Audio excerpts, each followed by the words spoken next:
Hello everyone. Today I decided I'd put together a quick video to show you about Runeglass and how to craft a Runeglass for either your armor or your weapons. So I'm just going to open up my inventory real quick and kind of show you. I'm on my PvP Fire Mage that I just recently put together. And so I want to show, if we look at my armor here, I've added a run glass, and you see it's an ignited elemental ward. And so what that does is it actually, because I've got a fire gem and I have some fire damage absorption, or actually elemental damage absorption, but I also, because it's ignited, I get fire attacks do an additional 2% damage. Putting that on all 5 pieces of my armor is giving me an extra 10%. And then if I come over and I look at my uh, fire staff, we notice I have also have ignited on it, but I have an opal in it for the damage from opal, and we can see that I get an extra 8% fire damage for 2 seconds on my burn, and 12% damage for using that ignited gambit. And if I go look and, I can see some other weapons, and so here's an example of one on a hatchet when I'm running around doing some solo things where I actually have leeching as my run glass so that I can get, 3% of my damage back as healing. And so there's a number of different run glasses that you can get: leeching, ignited, frozen, nature, empowering, energizing. At the bottom of the video on YouTube, I will actually have a link to a helpful um, site that can tell you a little bit about the different types and what it takes to build each one. But for now, we'll start with stepping through the processes. So if we look here, and I'm at the forge, this is where you would actually make a run glass. And one of the things we'll look at here is what's the ingredients we need. And so first one is charged sand. Charged sand is made from sandstone. You take the chunks of sandstone that you can find out in brimstone, and you go to the stone cutting table, and you can turn those sandstone into charged sand. Uh, Sulfur, the next one, is there's sulfur chunks that you can get from the areas where the acid chests are out in brimstone. If you want more information on that, I have a video about farming the acid chest out on YouTube or Twitch. It talks about farming the acid chest out in brimstone. That'll show you how to get the chest, but it'll also show you some, you'll see the chunks of what's called brimstone, and when you mine those, you're getting sulfur chunks. Once you have the sulfur chunk, you'll go to the actual over here to the smelter, and if we notice the smelter, I click here, you can see that it takes every 5 sulfur chunks along with obsidian flux will make a piece of sulfur. And I'll just show you quickly, as I said, if I come back over to the stone cutting table, here's the charged sand where I'm taking 5 sandstone blocks again that you can just pick up. They're all over brimstone. You mine them just like you would orichalcum or star metal. And obsidian sandpaper, again, 5 of those makes 1 charged sand. So I'll come back over to the forge.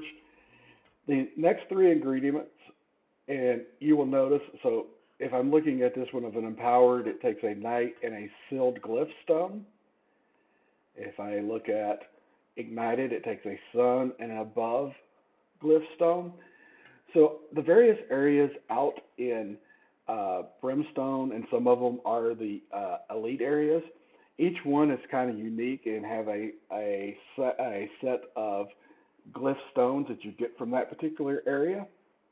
So You could do a quick search on, on Google, and if you're looking for sun glyph stones, you can do the search, and it'll tell you exactly what area to go to.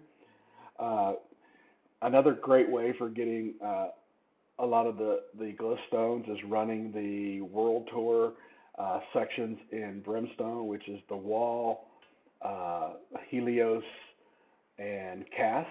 And some people also go to Tobit Jet. And so all those areas have have glyph stones. And then there's a few other areas that have glyph stones you can go to. Some of them are really easy to solo, but the elite areas, it might be best to either take a group or, like I said, do the world tour.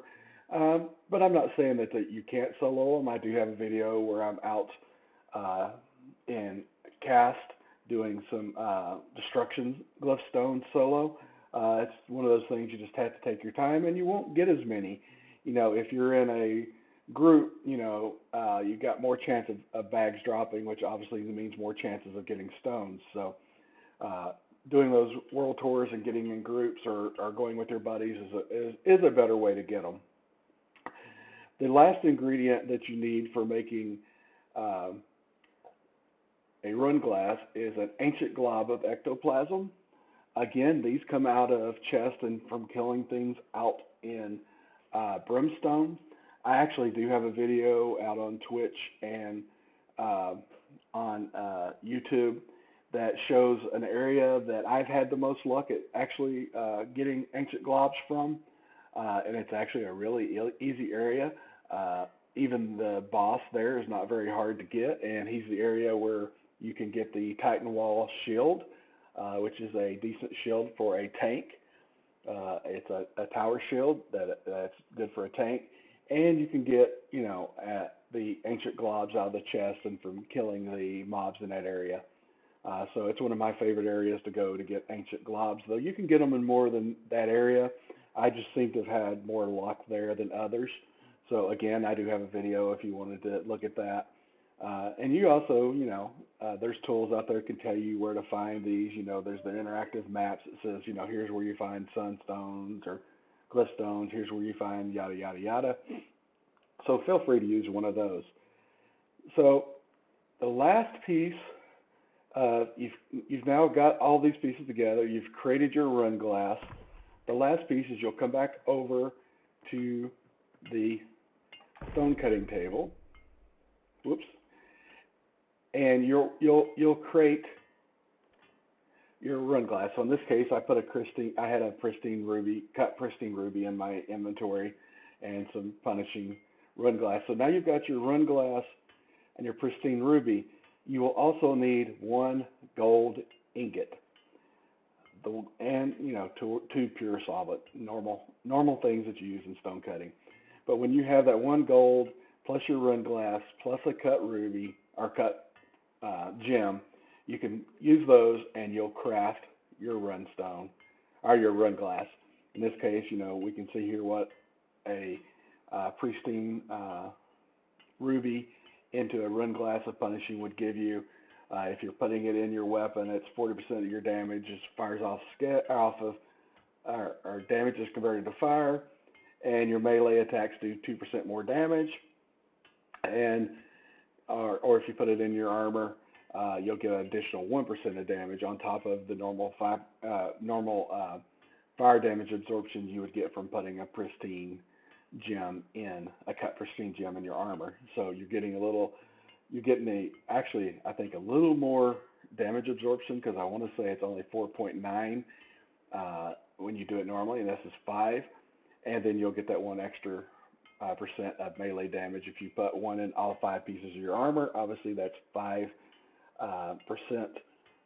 extra melee damage you would have for using a Runeglass of punishing. You also, if you do a Runeglass of punishing in your weapon, you get extra damage as well. You get the 2, so you could have 7. So that is how you would create your Runeglasses. Again, if you need to, see how to find some of the ingredients, I do have videos out there for doing the acid chest, which is where you would also find the sulfur chunks And I do have a video out there for doing Titan wall and ancient glob farming. So, please look at those videos. And again, in post processing of this video, I will add a link to a website that has some good information on what the Runeglasses do, what kind of damage or how they do the conversions. So that'll be a good little thing for you to look at.